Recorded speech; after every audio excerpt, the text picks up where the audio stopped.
So last class we're discussing about what is the reason to go for HDFS. What is the reason to go for HDFS? Nothing but Hadoop distributed file system. Okay. What is the reason to go for HDFS? So first of all, each and every operating system is having its own file system.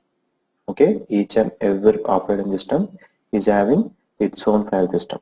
For example, if you go for Windows is having its own file system, that is FAT32 and HDFS. Even for Linux, it is having its own file system, that is ext3, ext4. Okay, these are the default file system for respect to operating systems what we are having. Okay, and what is the general usage of file system here? So it is going to store some amount of data. Okay, it is going to store some amount of data. Fine. So let me take some small example. So just assume that we're having some Windows operating system.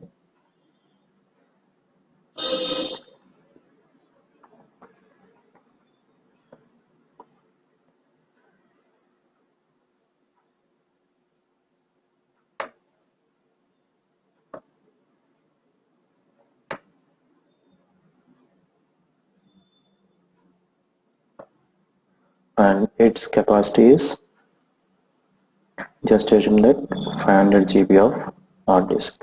Okay, so can we store some 100 GB of data? As we can store. Can we store some 300 GB of data? As we can store. Can we store some 600 GB of data? We are unable to store, but we can by using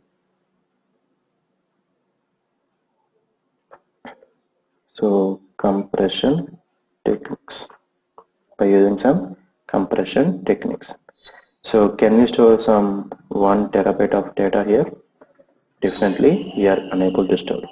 Then what is the alternative solution we're having here? By using external hard disk. So as the data is keep on going on, okay, maybe some 2 terabyte, 3 terabyte, 4 terabyte, 5 terabyte, right? Definitely we are unable to use this external hard disk concept as well. Okay, so here what are the limitations we're having here? So limitations of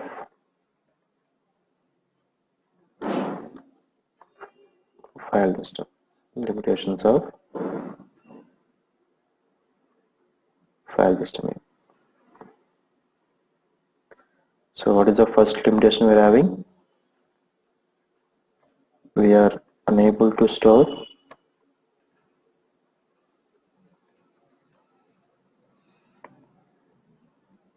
huge amount of data. We are unable to store huge amount of data. Nothing but data was unable to store. Okay, simply. So whenever the data is not possible to store, definitely we are unable to process the amount of data. We are unable to process huge amount of data. So because it is a single system, so there may be we're having some data loss as well. So it may be some system failure, power failure,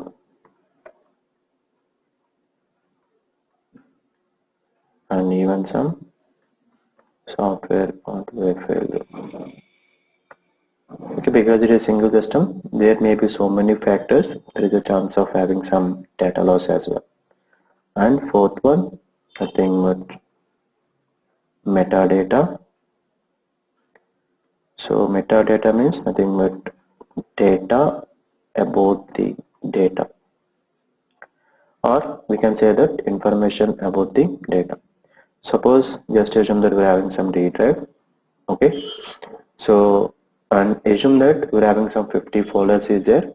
For easy naming convention, I'm giving each and every folder name as some 1 2 3 4 5 6 7 8, so like this. So within the first file we're having some image files, text files, audio files. So today we can remember how many number of files we're having within the first folder.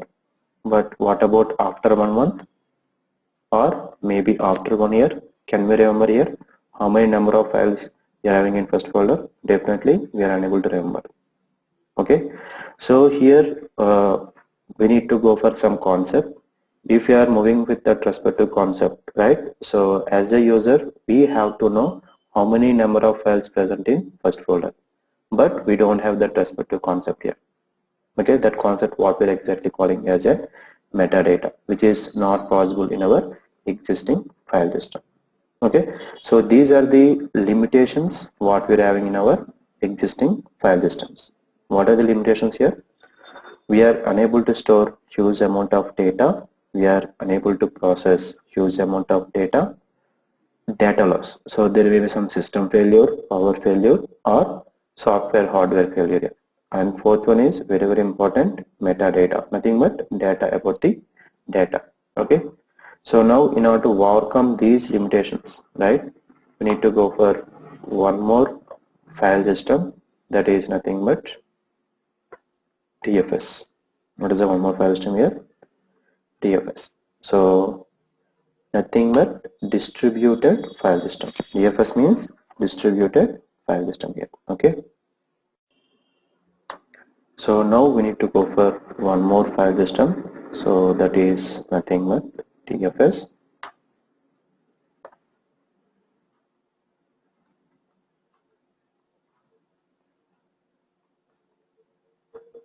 Distributed file system.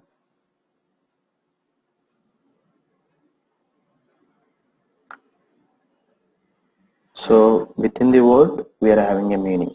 Distributed means data is going to distribute into n number of machines here. Okay, so just assume that we're having some machines.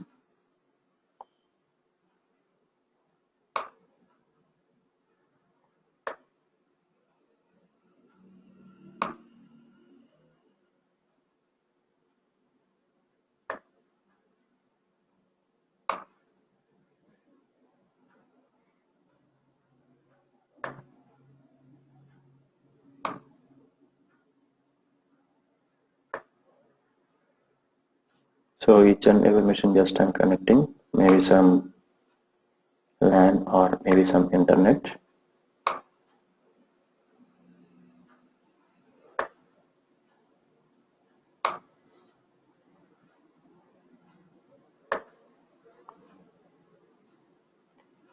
So now just assume that we're having some text file, maybe first.txt, and just assume that its size is maybe some 200 MB. So we're having a concept here, block size, just assume that 50 MB.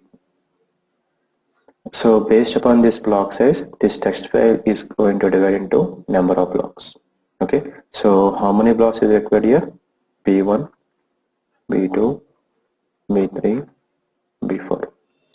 Okay, so now these blocks is going to distribute into n number of machines.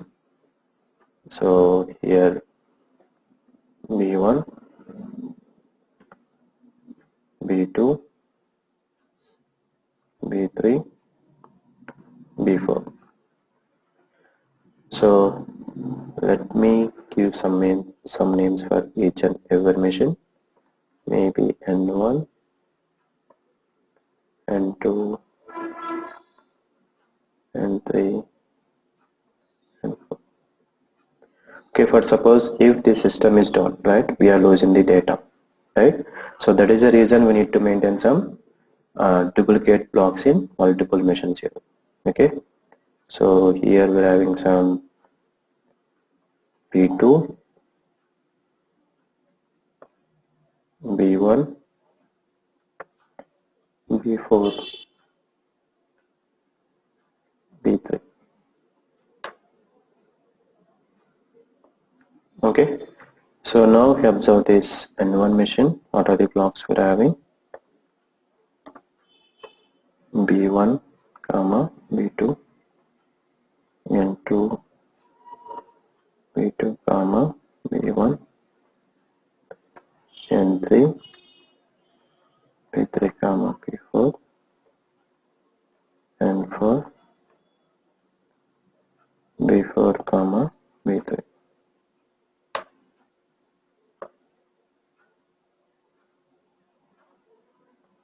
So this thing what we are calling here, nothing but metadata.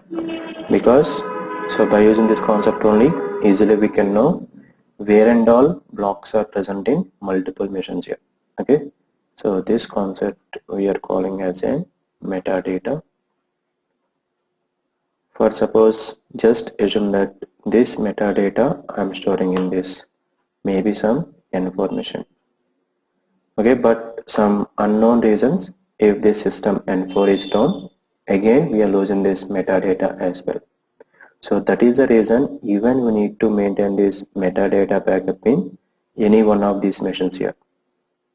Okay, so this is nothing but what is exactly distributed file system.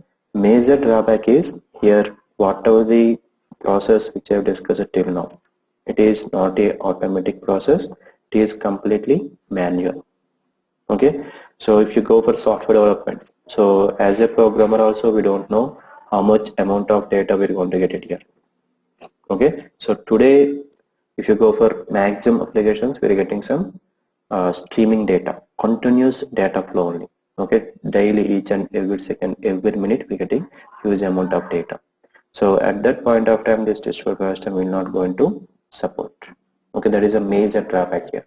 Okay, so now in order to overcome this limitation, we need to go for one more file system called as HDFS, nothing but Hadoop distributed file system.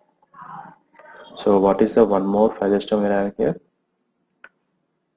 HDFS.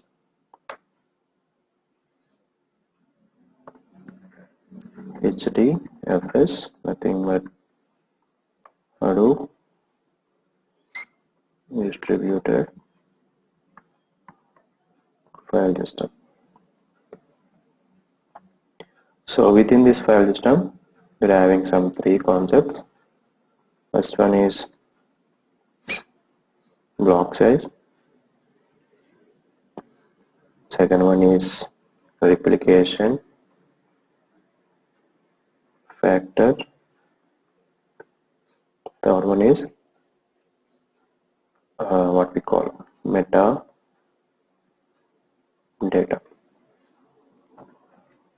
Metadata. Okay. So what is the first one here? Block size. So the default block size in Hadoop is 64 MB. The default block size in Hadoop is 64 MB. That is in Hadoop 1.x version. So the default block size in Hadoop is 64 MB. That is Hadoop 1.x version.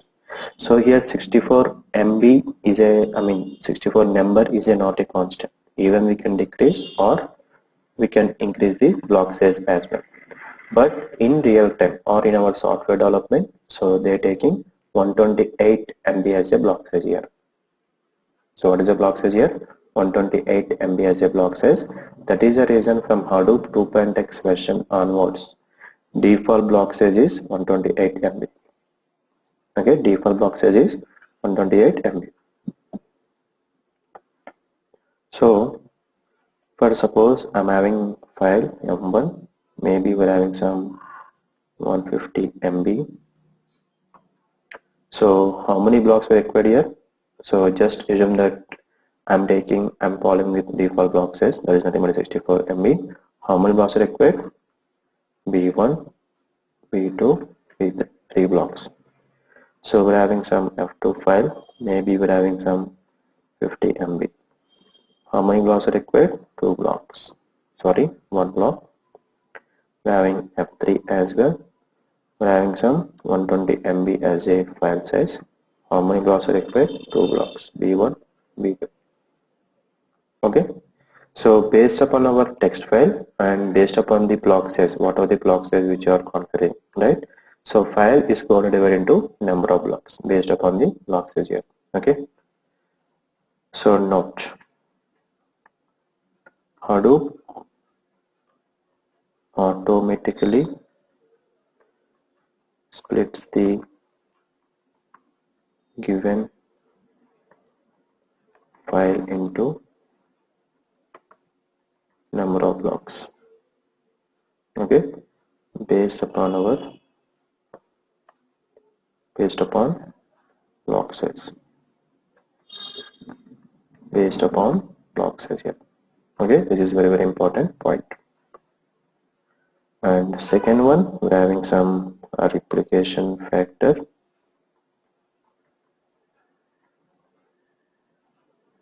So the default replication factor in Hadoop is 64 MB. Sorry. The default replication factor in Hadoop is 3. So the default replication factor in Hadoop is 3. So here minimum is 1, maximum is 512, default is 3. So here replication means nothing but duplication of blocks. Okay, same B1 copy, it is going to maintain 2 more blocks. Total number of blocks is 3. That is nothing but a replication here. Okay, replication means duplication of existing block. Okay, so not Hadoop automatically replicates the data or blocks. And what is the third one? Nothing but metadata. Okay, so Hadoop automatically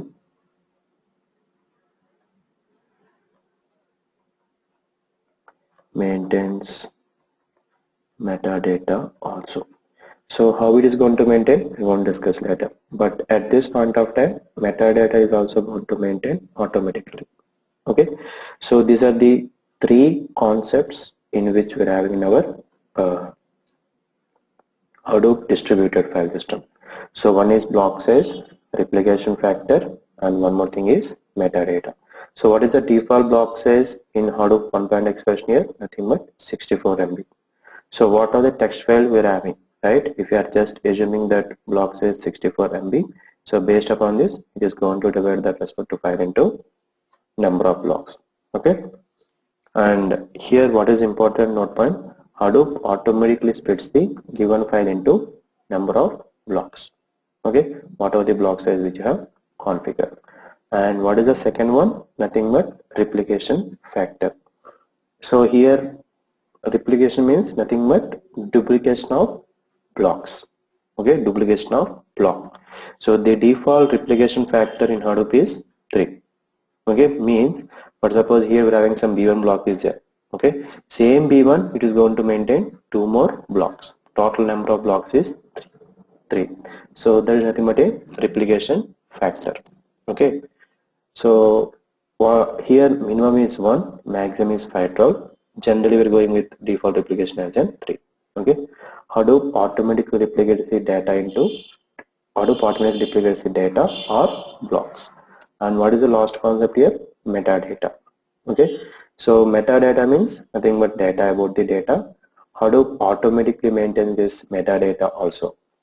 Okay, how it is going to maintain, we're going to discuss later. But at this point of time, metadata is also going to taken care by Hadoop. So these are the three important concepts what we're having in our HDFS. Nothing but Hadoop distributed file system. Okay.